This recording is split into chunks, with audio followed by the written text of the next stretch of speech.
Okay, well, I just started recording, so here we are. It's a new day. Same shirt, new day. I am trying to do too much tonight, and also I stayed up too late filming yesterday before I actually get into it. Any other videos you may have missed in the card, in the description.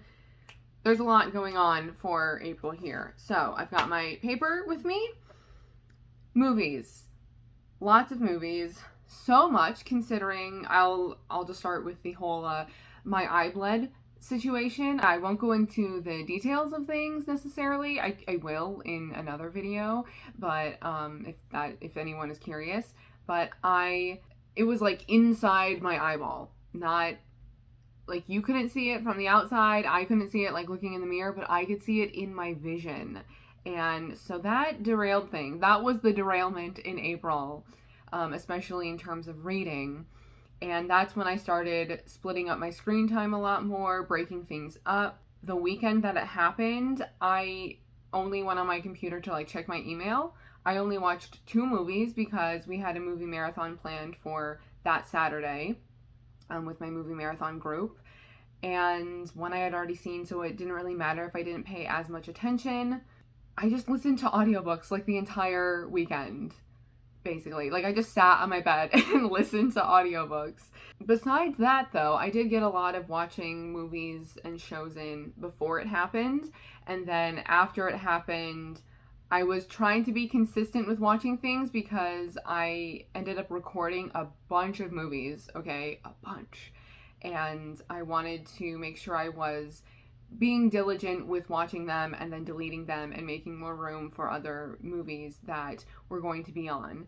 And I was making sure that I was only recording things that I couldn't really find anywhere else and things like that. So I was really trying to record like the bare minimum, but TCM was having this celebration for Warner Brothers 100th anniversary, and so they were playing a bunch of Warner Brothers movies.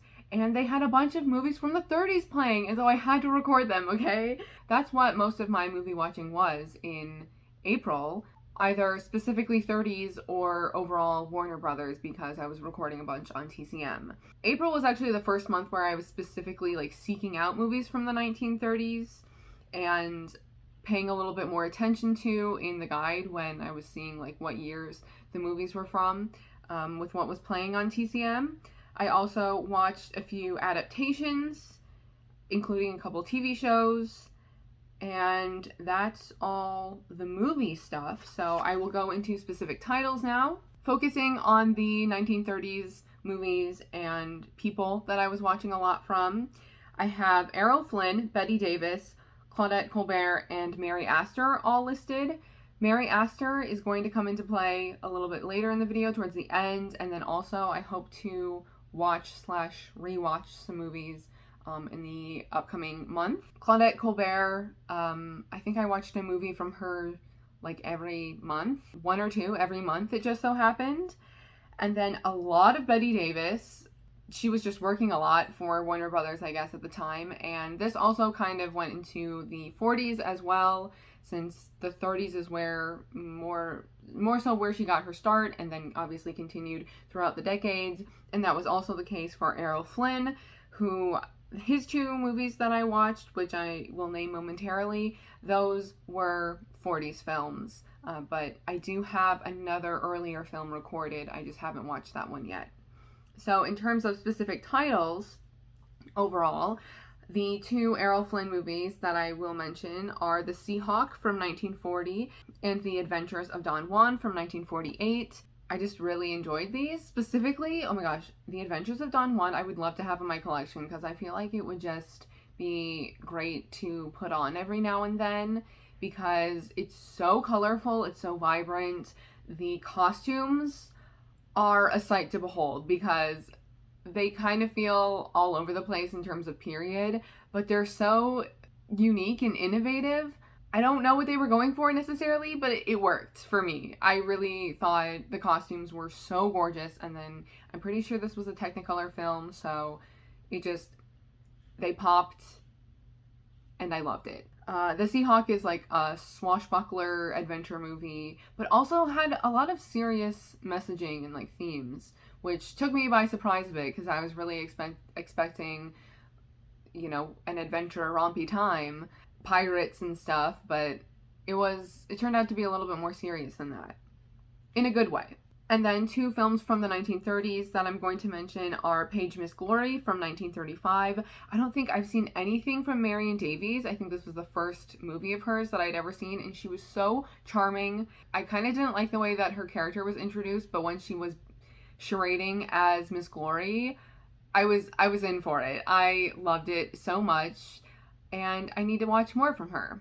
And then lastly in this section here, I have Madame du Barry from 1934, starring Dolores Del Rio as Madame du Barry. I didn't connect it at first, but there are, first of all, multiple movies about Jeanne du Barry, Madame du Barry. But currently, at Cannes, there was a premiere for Jeanne du Barry, directed by Maywin, I think that's her name. I could be a little wrong about that. I'm trying to picture it in my head. Maywin, something like that, and then she's also playing Madame du Barry in the film. This is that period piece with Johnny Depp playing Louis the 15th, I'm pretty sure. I'm gonna learn a lot more about her, Madame du Barry, because I now have a biography about her and a fictional novel, a novelization of her life, so I'm gonna go into that one a little bit more wary, but yeah, I now have a biography about her, and I thought the 1934 movie was such a fun time, and Dolores Del Rio just seemed like she was having the time of her life, on that set. I don't really know if that's true, but it seemed like she was just eating up that role, so it'll be interesting to compare this movie to Jeanne du Barry whenever I end up seeing that, not only in terms of the performances of the titular character, but also the portrayal of her history and of her life. And then quickly going through a list of other movies I wanted to mention, My Neighbor Totoro from 1988 was the Cinnabon Club's second pick. So that is the movie that we watched for the theme of around the world or international films. I don't think I've ever seen this before. I don't know, there is this nostalgia factor to Studio Ghibli movies, even if you haven't seen them. I still think that Kiki's Delivery Service is maybe my favorite Studio Ghibli film that I've seen, but I think this one is a little bit more better done. I think it has a little bit more sentimentality, and maybe because it feels like it has a little bit more of a plot as opposed to just following Kiki in Kiki's Delivery Service. I ended up giving My Neighbor Totoro a 5 out of 5 stars, and that was kind of surprising, but also I've just been going with my gut more recently with my ratings on Letterboxd, and just going with higher ratings if that is what I'm feeling in the moment. Especially if that's what I'm feeling before I look at anybody else's reviews. Because when you're thinking something is really good and you enjoyed it a lot, and then you see other people's ratings and they're 3 out of 5, and you're am I missing something? So I try not to let other people's opinions and thoughts make me rethink the movie that I just watched, but sometimes that does happen. I still think my personal preference, by the way, is Kiki's Delivery Service, but I think My Neighbor Totoro is maybe the better film. And then, okay, I can't get on too long about this, but I did finally watch The Power of the Dog from 2021, directed by Jane Campion. Of course, I got the Criterion release during the Criterion flash sale in March, and I don't have anything bad to say about this. I gave it a 4.5 out of 5 just because it was a little slow, and I guess I still in a way reserve 5 out of 5 for something. I don't know, I just go with whatever I'm feeling, and this was a 4.5. Okay, which is still fantastic. I don't know why I'm making such a big deal out of it, but I could see how this may not interest some people, or how some people may think it's very well done, but maybe they wouldn't watch it again, or they didn't connect to it, didn't like the characters in any sort of way, or didn't care about the characters in any sort of way. But I thought all the performances were so well done that I don't know, I felt like I had to care about the characters. Even if I wasn't necessarily attached to any of them, I definitely cared for them and wanted to see how things would resolve in their lives, even though I already knew because I read the book. And so basically, mostly what I have to say about this is just all-star casting, would not change a single person in this. Performances, spectacular. The cinematography, it's so beautiful. Absolutely gorgeous. As I've come to expect, actually, with Jane Campion films, now that I think about it. The costuming is really well done. I like that. And it really is, like, in the period. I don't know, sometimes, you know, when you're watching a period piece and you're like, yes, this is a period piece. I feel it. And sometimes I think you can feel that more with more, like, Oscar bait films, where they're, like, shoving in your face the fact that it's a period piece, and they worked on all these period costuming, you know, that major quotes for that, because sometimes it's more so influenced. We won't get into that. The one thing that I have to say about this that is not necessarily a negative, it's just something that I realized when I was watching it, and it has to do with the book. So spoilers, if you haven't read the book or seen the movie, it is a very faithful adaptation. I think the only things is that you get more in the book. Like, you get more with Peter's dad, and also his father committed suicide because of something that happened with Phil, which is crazy. It just so happened. They don't really know each other. I have to stop saying They didn't know each other, but they had, like, a run-in at a bar. And it was after that Peter's dad committed suicide. But if you watched my ranking all the books that I read in 2022 video, you'll know that this was in the top tier of the books, very much because of this last paragraph that I literally wrote audible gasp in my copy there. So the last paragraph says, "In those black books, one August afternoon, he had found that anthrax, blackleg they call it out there, was a disease of animals communicable to man, and that it finds its sure way into the human bloodstream through cuts or breaks in the skin from a man's handling the hide of a diseased animal, as when perhaps a man with damaged hands will use a diseased hide in braiding a robe." And that's, oh my god, what a moment. If you know, like, the premise, I just had to read that to you because, like, it is the last sentence, the last paragraph of the book, like, reveals that. And I kind of wish I had never, I don't know, I keep going back and forth. Like, it would be amazing to see the movie for the first time and not know the plot or anything about it, because when I was watching it, I was paying attention to these details of how everything starts to set itself up and then the sort of reveal at the end. I don't know. I'm curious if other people kind of leaned into certain scenes and what the camera was showing and focusing on, and was putting together that was a significant thing that it was focusing on. Sort of like when Phil's hands are in that, like, tub of whatever it is. I don't know if it's some sort of solution or if it's just water, and he has the hide and his hands are, like, bleeding because they're all so cut and dry. And there's, like, this close-up shot of the way that his hands are moving in the water, in the liquid.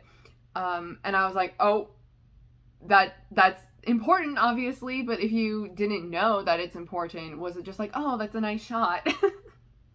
In any case, the whole point of me going into this is that when I read the book, I connected that it was a dog, because the book is called The Power of the Dog. I was thinking that the animal that Peter had found was a dead dog, but then I went back and found the passage, and it just says animal. Peter found exactly the dead animal he'd been searching for. But then it does specify that it was, like, a certain cow path, and so I get why in the movie they showed a dead cow. But I was truly expecting a dead dog, and it was not a dog. And then I was like, but that's a missed opportunity, because then it would give more meaning to the title. I don't know. I'm making a really big deal out of it. It probably would have been a little bit too leading, though, and easy for people to connect. Oh, sorry. If it was a dead dog, but still, I feel like that could have been good. Incredible movie. Then we have Up the Down Staircase from 1967. I would like to have this in my collection. I don't know if there's a physical release, but this is, like, one of those movies where a teacher is just trying to help the students who are not in the best situation, who don't really care about learning and being at school. The school's in a really rundown area. They don't have a lot of funding. bad area of town and things like that. The main actress, whose name I can't think of right now, was adorable. And, like, adorable, but, like, headstrong. I don't want to, like, make it seem like I'm belittling her character in a way because I'm calling her adorable. Claire's Knee from 1970. Having watched this one, I now only have Love in the Afternoon left in the Eric Rohmer box set, the 6 Moral Tales, and I'm really hoping that Criterion can release the Seasons series that is currently on the Criterion channel. There's a name for it. I just can't think of what it is right now. But it'd be really nice if they were able to release some of the movies that were available in those limited Arrow box sets with Rohmer's work. I think there were a couple of them. Sophie's Ways from 1971. This is a French feminist movie that was on the Criterion channel. The Rain People from 1967. This was a Warner Brothers movie that I recorded. It's one of Francis Ford Coppola's first movies, and I've never heard anyone talk about it, but it was really good. I gave it 4.5 out of 5 stars, and I'm just surprised I've never heard anyone mention it before. And then I have 2 TV shows. Very quickly, oh my god, not going to talk about them for too long because I have books to talk about.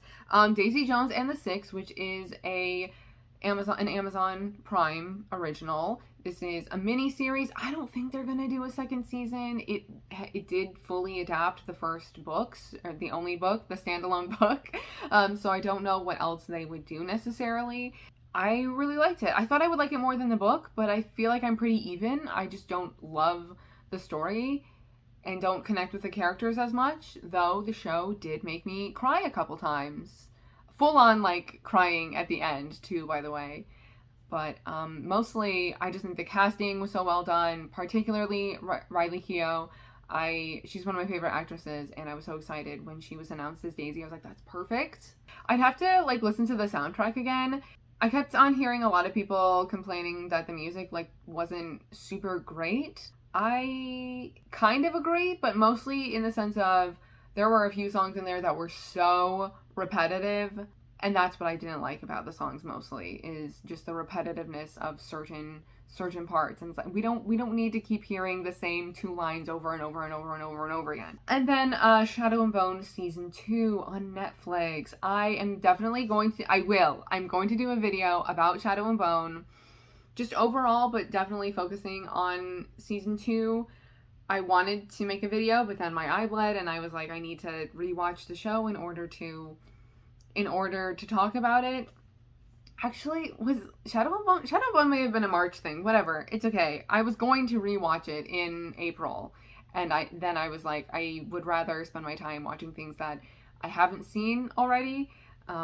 Especially because I did watch it twice. I watched it by myself. I had to let Netflix know that I was there when the show dropped. And then I rewatched it with my mom when she had time. Because I did get her interested in the show when the first season came out.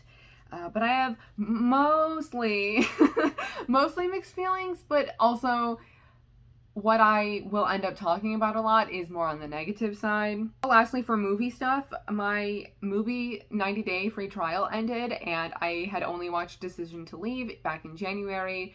I went to cancel my subscription because I just was going to wait for a better time to get a subscription to MUBI, and they were like, hey, we want you to stick around. How about another 30 days for free? And I went, okay, accept offer. So I had another 30 days of MUBI for free. And now for the books. This is still a little longer than I intended it to be, but here we go. 3. There's one book that I started in April, and this is the book that I was reading when my eye bled. So yeah, lastly, the 3 books that I'm going to talk about. A Twist of the Knife by Anthony Horowitz. This is the 4th book in the Hawthorne and Horowitz Investigate series, or whatever it's called. The, like, meta mystery detective series by Anthony Horowitz, where he's, like, the main character as an author. And this one, it's hard for me to actually, like, rank them and think about which one is my favorite. Like, really figuring that out, I feel like I would have to re-listen to all the audiobooks. And I don't have any of the books physically, so that's how I've been consuming the series, is just by listening to the audiobooks narrated by Rory Kinnear, who does such a good job. Like, I truly was forgetting And more recently, I've noticed it with the last couple of books. I like forget that it's just him. It's just him narrating the books, but he has like a distinct Anthony Horowitz voice, a distinct Daniel Hawthorne voice, and then all these other characters that end up coming into play. And I'm sure he like recycles voices, perhaps, like maybe this one character in book 4 sounds exactly like this other character in book 2 that never interact, and they're not going to come up again necessarily. But in any case, when you're reading the one book, he has distinct voices, and I sometimes forget that it's just one man. And Anthony Horowitz, the main character, is actually the number one suspect of murder in this book, and that's why I feel like it may be my favorite. But again, it's hard to say because I've just been listening to them as the books have been coming out, which has been like one a year. It'll be interesting to see where the next book goes, but I liked that this one involved, most of them actually involve Anthony's writing life and life in entertainment. But this one had to do with a play that he had written and that was being performed, and a critic who was murdered, who wrote a scathing review of the play that Anthony wrote. And so he's the number one suspect, and he goes to jail for a bit of time. And it was also this book that I realized there's always some sort of case that happened in the past, or some sort of event that happened in the past that ends up connecting the murder and what is happening in the present. And then the next book that I read, again, these were all audiobooks. So this one was The Purple Diaries, Mary Astor and the Most Sensational Hollywood Scandal of the 1930s by Joseph Egan, or Egan, narrated by Bernadette Dunn. So this is how I mentioned that Mary Astor was going to come up again, and that's because I listened to this audiobook. I also recorded a movie called a documentary called Scandal, the something about Mary Astor. I don't know. There's like a subtitle that includes Mary Astor's name. I just don't know it off the top of my head. I've been waiting to watch that because I was talking to my mom about this book and got her kind of interested in it, and I thought that she would want to watch the documentary with me, so I haven't watched it yet. Between our schedules right now, I don't know when we're gonna end up watching it. After that, though, I would like to specifically rewatch, I think I have like a watch list of 5 movies of hers, because she was filming, oh my God, I don't even know where to start. I've already seen The Maltese Falcon. That's probably what she's most well known for. I would like to rewatch it though, especially with like more context of her life. And then I think there's like a few others, and then most specifically Dodsworth. This is the film that she was making, that she was filming when this whole trial, custody trial, was happening. And so The Purple Diaries, it's named that because somebody had written that her diaries was written in purple ink, so they were named The Purple Diaries. And Mary Astor, the actress who started in the 1920s and had a career going multiple decades in Hollywood, starting in the silent era up to probably the 50s or 60s. She later became a novelist. I would love to get some of her novels. Oh, I have a biography about her, her own memoir. A Life on Film is what it is called. And so I want to read that next month probably. Oh, sorry, I'm like going out of order here with how to describe this, but she and her ex-husband were fighting for custody over their daughter, and her ex-husband, whose name I don't even remember now, but he stole her diaries and was planning on creating a large scandal by putting the information and basically her love affairs on blast and using them in the court case to prove how she is an unfit mother. It really didn't have to do with like how good of a mother she was or how bad of a mother she may have been. It was just how she was unfaithful to him in the same way that he was unfaithful to her. And the specific sexual escapades that she partook in, was a lot, I guess, for the 1930s.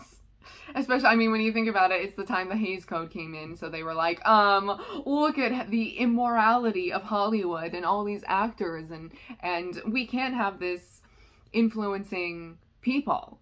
The real people out there, the general audiences, even though they were probably also engaging in such acts as well. This also went into like her life a bit, how she got into acting and her family life. And then lastly, Great Masters, Tchaikovsky, His Life and Music, which is one of the Great Courses audiobooks. It's essentially a recording of lectures of a university course.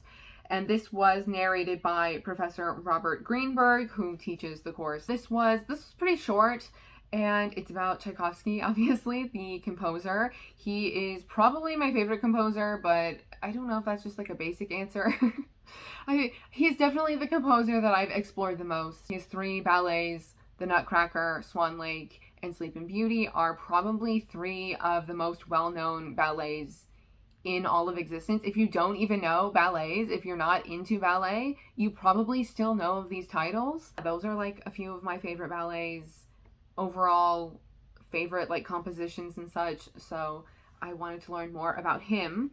And this actually made me want to rewatch The Music Lovers, the Ken Russell film. I can't think of the year off the top of my head. I think it's a 70s film. It was made before information about his death was revealed, which was, I think, one of the most like significant, like I'm never gonna forget this, basically. I had already known a little bit about him just through reading random articles and biographical information online, but then also through watching The Music Lovers, even knowing that it was definitely exaggerated and had certain focus. Equally was probably about Tchaikovsky as well as his wife, Antonia. But in the early 90s, information came out about how he actually died, which was by suicide. The story that came about beforehand, how his death was reported before, was that he drank tap water and got cholera.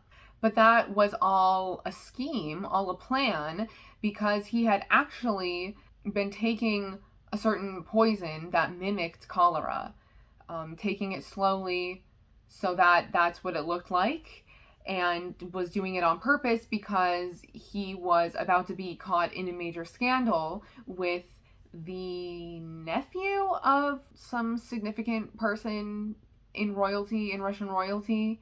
And it was not going to look good for him, and it was not going to look good for other people who came out of the school that he was a part of. All his like classmates, that class essentially, got together and like had to sit down and talk with him, and they came up with this sort of agreement that he would commit suicide. That information wasn't known until the 90s. I think it was his brother Modeste who made this known.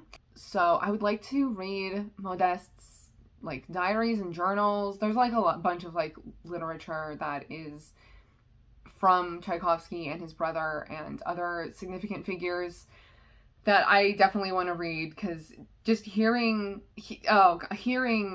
what's his name, Robert Greenberg, like go through that information. I think I replayed it like 4 times just because I was so shocked that that's what had actually happened, and I had not known that before. I remember in The Music Lovers, the character of Tchaikovsky drinking the water, and that was how he died in the movie.